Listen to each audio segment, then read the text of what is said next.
Hi everyone, welcome to my studio. This is Ivygate Cottage, where the paintings are born. I should correct that and say that in truth, the paintings are born in my imagination as I visit places that intrigue me as an artist. Now, thinking back on my early career, one of the areas that had the greatest influence on my creative life was my various trips to England. Some of you may know that I've spent a lot of time in England wandering the hills and valleys of various regions, in particular the Cotswolds. My early experiences in the British Isles led to such series as my Cobblestone Lane series, the Lamplight Lane series, and many of my garden scenes. Now, of course, these series of paintings were inspired by real events that I experienced, times when I was able to sit with my family and sketch beside a stream, or spend time just walking through the farms that constitute so much of the rural heritage of England. In fact, the English have a beautiful word for wandering the countryside. They call it rambling. Now, rambling is the art of exploring the undiscovered, turning around a river bend and finding a little village just waiting for you to enjoy it. One of the villages that I discovered on my recent journey has been imaginatively recreated in my painting, Cobblestone Bridge.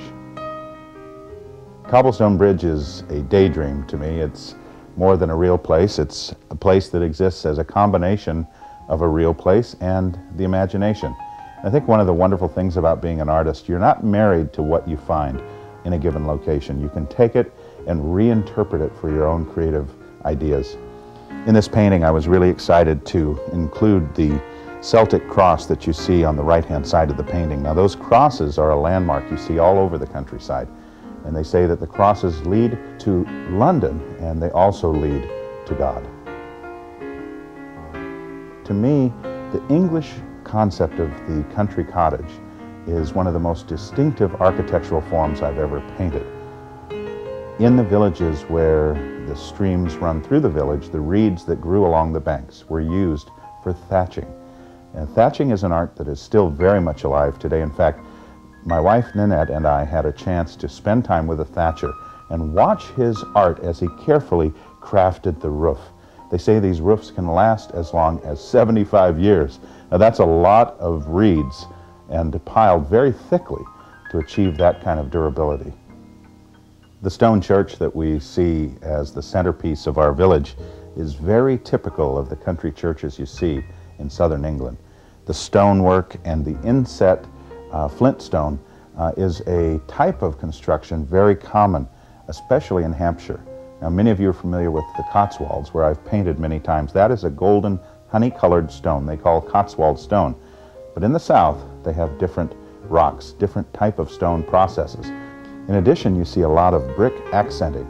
In this painting, I had fun including a lot of brickwork in the cottages. The chimneys, of course, are made of brick, and as well, it is used as a way to offset the stonework. I love the trees of England. You see the beautiful weeping willows that often grow along the banks of the stream. Some of these trees are 100 years old or more, and they reach towering heights that I have rarely seen. In addition to the willows, you see copper beech, which is a wonderful purplish colored tree, as well as oaks and other types of trees that gain a lot of color as the fall season nears. My idea on this painting is the end of summer, the beginning of fall. You see the sense of transition. There's still many blooms in the garden, and yet fall is on its way. The bridge itself is a marvelous example of the ingenuity of the early craftspeople who would build architectural forms. To create the arching forms, they used a interlocking stonework that is ingenious. In fact, at times it even seems to be done without mortar. The cornerstone itself becomes the linchpin of the entire arch. And of course, in my bridge, I loved showing off the way that oftentimes climbing vines, such as wisteria in this case, cover the bridges and lend them that sense that they have grown out of the landscape. They don't look imposed upon the stream, but rather as though it organically fits in. I love cottages, and I love the idea that the lights are on within the cottage. I think more than any painting I've ever done, this one celebrates that sense that the lights are on, the sense that someone is home, that you are welcome. That's the sense of this painting. I enjoyed the trailing wisps of smoke rising out of the chimneys. Smoke is another way of saying that someone is home and you are welcome. Perhaps tea is brewing, perhaps a fire is burning. It is warm and comfortable inside, a good place for conversation and fellowship. As the amber glow of sunset begins to cover the scene with that misty, memory-like quality, it suggests a timeless moment. And I want to touch on that because timelessness is one of the key features that I try to achieve in these paintings. I want these paintings to be timeless, to have a sense that it is a glorious moment frozen, preserved forever for you to enjoy again and again. People will tell me that the paintings will be an heirloom they pass on.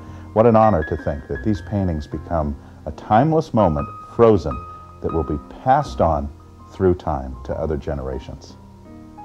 I included a couple little kitty cats in the painting. You'll have to see if you can find them yourselves, as well as 15 hidden ends. Now those ends are a tribute to my wife Nanette. Many of you know that I love hiding her initial in the painting. She is my partner in every sense of the word. We have a lot of fun together, and because we spent so much time in England preparing for this painting, I couldn't resist putting a few extra ends in as I worked.